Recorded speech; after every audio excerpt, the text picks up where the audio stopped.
Hello, my name is Carmen Rizzo. I'm here in my studio with my dear friend BT, who is fashionably late. That's which is very okay. Politically correct. When you're good friends and your family, things like this don't matter. And so we're here to spend some time with each other and talk about your music, your history, and what was the music that helped you start all this? What really sparked my love of music more than anything is classical music. Listening to my mom, listening to Brahms and Beethoven and Mozart and just loving it, man, and picking out melodies on my little toy piano when I was a kid and stuff. Can you name a few of the artists that you worked with, and can you name some of the ones that you're the most proud of? I've been fortunate to work with so many different cool artists, from The Roots to Sting to Tori Amos, Justin Timberlake, so many different sorts of artists. My real proud moment working with Peter Gabriel, because he's such a hero of mine and was so welcoming and asking, what do you think of this bass line? And you're like, dude, I was sitting fourth row center listening to you belt out Red Rain when I was 14. Like, what do you mean, what do I mean if you think of your bass lines? You know what I mean? Stuff like that. Those are real proud moments for me. Working with Sting was amazing too, because he's such a cool, charismatic, charming guy. You forget it's Sting, and then he picks up an instrument, and you're like, holy shit, it's Sting. It's one of my subversive pleasures, is working with people that I loved when I was a kid.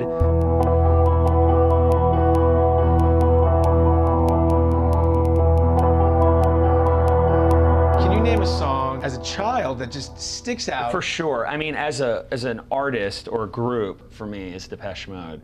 I have so much visceral, you know. As an adult or as a child? As a kid. As a kid. Information attached to that music that's inseparable. So that brings you back somehow. Oh my God, growing dude. up. Oh, I can hear the crickets in Maryland. Ali with frickin' combat boots and eyeliner and a bad mohawk that I gave him, and us sneaking out and going to the graveyard, and all that instantly takes me back to that. Yeah, Construction Time Again, Broken Frame, Speak and Spell, those first couple Depeche Mode albums, it completely sonifies for me my teenage years. There's a lot of things in between along the way. New Order plugs me into a lot of that stuff from being a kid. Because where I grew up in rural Maryland, you couldn't find New Order records or Depeche Mode records. You really had to work to get that stuff. I'd have to order them, and you know, we'd skateboard or ride our BMX bikes to the shop when they came in. That's how you find it, yeah. And we were so excited. The thing that gets me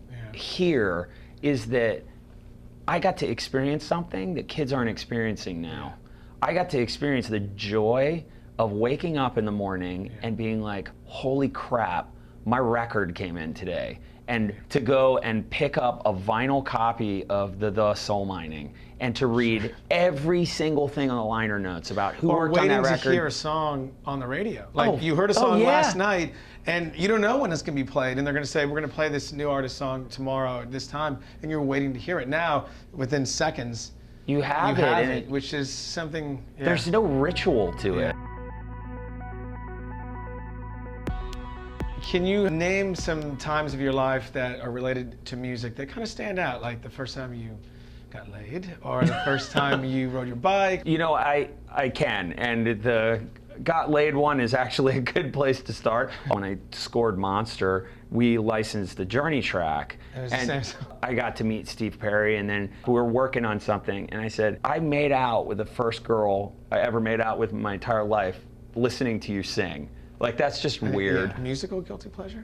Yeah, there are a couple, actually. I'm sure you have some too, you know, that are just like the girl you would never tell your friends you went out with. You know what I mean? Like Muscle Rock. You know, totally. Mine's not as hip as yours, though. Well, dude, I told you Journey. Come on. Well, mine's a lot worse than yours. Even though I like Journey, because they were from the Bay Area, which is where I was from. Right on. So it was a big deal there. But for me, I'm curious, man. Well, my mother was a piano teacher and a music major, so I was always around music. You listen to music in all kinds of places, you know, mediums. Is there any favorites? For me, I really, really enjoy listening to music. I'm not going to give you a location. I'm going to give you kind of like a aesthetic event coming out of speakers. As opposed to headphones. Yeah. I like to listen to what's happening in a place as opposed to walking around with music playing. Because I find that when I'm walking the streets in some exotic foreign place, that's where music starts coming to me. That's my spot. How about you? I want to hear where your place is. I travel an awful lot, like you. And so, of course, you're on an airplane, you're listening on headphones. But something with the altitude, man, I'm like an old lady. Sometimes I start crying. I try not to listen to music on planes if I can help it. We're kind of the sort of poster child for that, of making music on airplanes and hotel rooms. For sure, dude. I mean, literally, This Binary Universe, I finished probably 60% of that on planes. Have you thought about, when you die, what music you want to be played at your funeral? I have thought about it, actually. Would you want something to be more calm in the sense of music, or something more like that Journey song? Yeah, no, I don't want somebody DJing. Would you want, yeah. But no, I mean, there's some pieces of music, other composers, like Debussy and like Rachmaninoff, and some pieces of music of mine, like Satellite, This Binary Universe, my Monster score, and they are me. That's great. And describe me better than even music that I love.